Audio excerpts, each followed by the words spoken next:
Hi. In the previous lesson, we looked at the eye-catching features of the text. Now we will do some skimming for the text by reading the first paragraphs and the last paragraphs in order to get a closer look at what the text is about. Let's begin. Let's first zoom in on the first sentence. It's 2050 and Peter Schwartz is deciding what to do with the rest of his life. All you science fiction lovers would like this one. We are in the year 2050. What does it mean to be in that year? Let's see. What will our world look like in the year 2050? We already saw that this text will focus on people who are enhanced. Describe the enhanced people and describe their special powers. Another question that comes to mind is, who is Peter Schwartz? What do we know about Peter Schwartz? The writer will tell us something about him. Read paragraphs 1 through 3. Try to get a very general idea. Don't get stuck on difficult words. Press pause and come back when you're done. So, you're back. Let's see. The first paragraph mentions Peter Schwartz, so we can read some information about him. First of all, you probably noticed that he's very old. By then. In around 50 years, this means the text is talking about the year 2100. He'll be about 150, which isn't bad for a baby boomer. בייבי בום זה מונח שמתייחס לדור שנולד אחרי מלחמת העולם השנייה, ויש לו אפיונים משלו, זה דור ילדי הפרחים, מי שמכיר. אבל לצרכים שלנו, אנחנו רק צריכים לדעת את התקופה. זה אומר שפיטר שוורץ נולד בין 1945 לבערך 1965. The beginning of the paragraph tells us that he's deciding what to do with the rest of his life. He wants another career. He feels young. He's not the typical elderly person הוא בן 100 ומתכנן את הקריירה השלישית שלו. הלוואי עליי. So, we have the answer to our second question. What do we know about Peter Schwartz? We know that he lives in the year 2050, that he's 100 years old, or very old, and that he's planning another career, and he is probably healthy and active. Let's go on to paragraphs 2 and 3. Paragraph 2 starts by saying that the world that Schwartz lives in is radically different from the one he grew up in. It definitely sounds like that.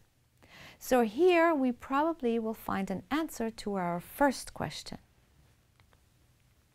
The industrial and information age has passed into history. המהפכה התעשייתית ומהפכת המידע חלפו ועברו, והן שייכות להיסטוריה. Overtaken by a revolution in bioscience. בינתיים אנחנו כבר במהפכה הבאה, ביוטכנולוגיה. Let's continue. Schwartz is surrounded by astonishingly healthy, happy, rich, and long-lived people. So these are happy, healthy old people.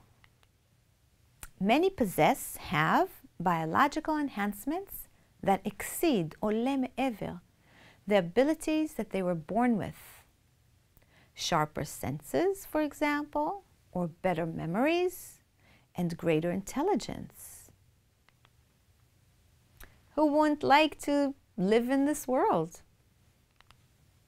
Let's continue to paragraph 3. This paragraph describes the many benefits, יתרונות, of this revolution. Let's choose some very easy sentences. Some people are already living beyond 120. Disease is largely a thing of the past. Designer babies are commonplace. That is, babies that are designed, מעוצבים, according to our needs or wishes. So, it's an amazing world. We can now answer the first question. What will our world look like in the year 2050? people will live much longer, or people will live to be 150 or more. People will have sharper senses, or better memories and greater intelligence. People will have designer babies. Any of these descriptions, תיאורים, or others are good. There's one more point I want to talk about. We still don't know who Peter Schwartz is. We know something about him, but we don't really know who he is. Writers in academic texts don't usually mention people's names without saying who they are. בטקסט אקדמי, הכותב צריך לתת לנו סיבה מסוימת שנדע למה הוא מזכיר אותו. So we will look a bit further in the text to see what the writer says about who he is. To find out, we will do some flexible skimming. Flexible, gamish. In skimming a text, we usually read the beginning and the end. In a long text like this one, we don't always know how long the beginning is or how long the end is. In flexible skimming, we choose how to do the skimming in order to find the information. So, if we still don't know who Peter Schwartz is, we will continue to read a bit more in the text. So our question is, who is Peter Schwartz? And this we will answer together. We will look at the first sentence of paragraph 4. Schwartz, here he is. Schwartz isn't in the business of making idle predictions. תחזיות סרק. Let's continue. In the real world of 2006, this is the year the text was written. We are back to the real world now. He is a business strategist, אסטרטג עסקי, and scenario planner, מתכנן תרחישים, who advises companies how to prepare for the future. אז הוא מייעץ לחברות כיצד להתכונן לעתיד. So now we know who he is and why he's important for this text. So, we finished the first stage of skimming. We read the beginning of the text, the first few paragraphs, and a bit more.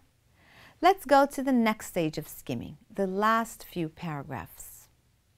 Usually, we can find the writer's conclusion or opinion at the end of the text. So let's continue and zoom in on the last 2 paragraphs. And our next question is, based on the last 2 paragraphs, what is the writer's position on the issue of human enhancement? Is he in favor, בעד, against, נגד, or neutral, ניטרלי? Don't confuse neutral with natural, טבעי.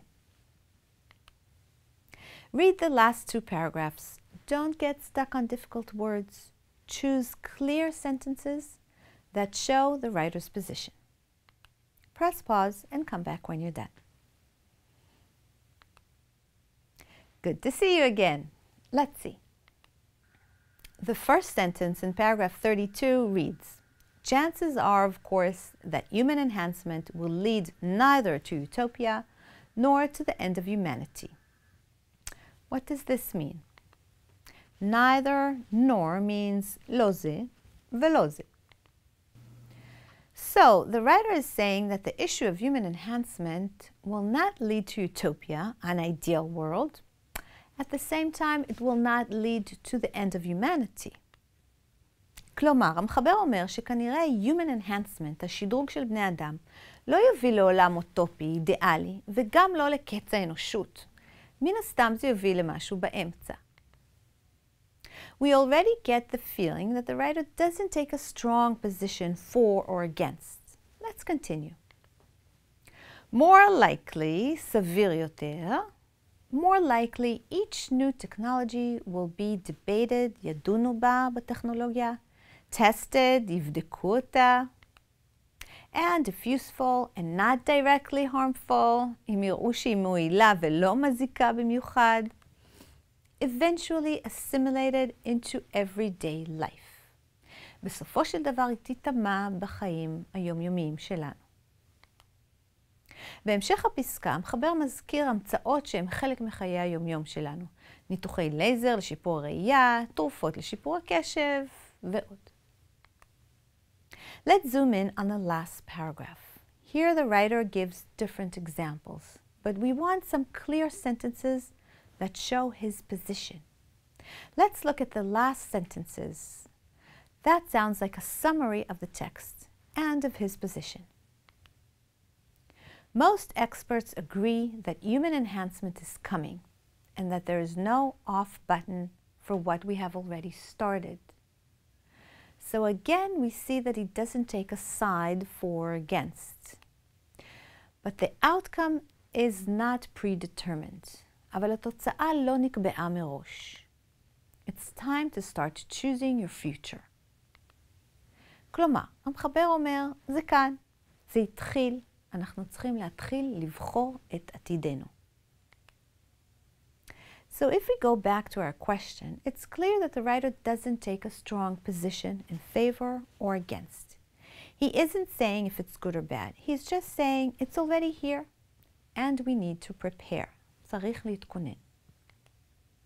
So our answer is that he is neutral. With this, we are ending our lesson. What did we learn? We learned what the world might look like in the year 2050, after the revolution of bioscience. We learned what the writer's position is on this issue, that he is neutral, and that he thinks we should prepare for this future. How did we learn this? By skimming the text, by reading the first few paragraphs, and reading the last few paragraphs. In the next lesson, we will start the close reading. We will read some background information about bioscientific revolution in order to better understand the argument that waits ahead.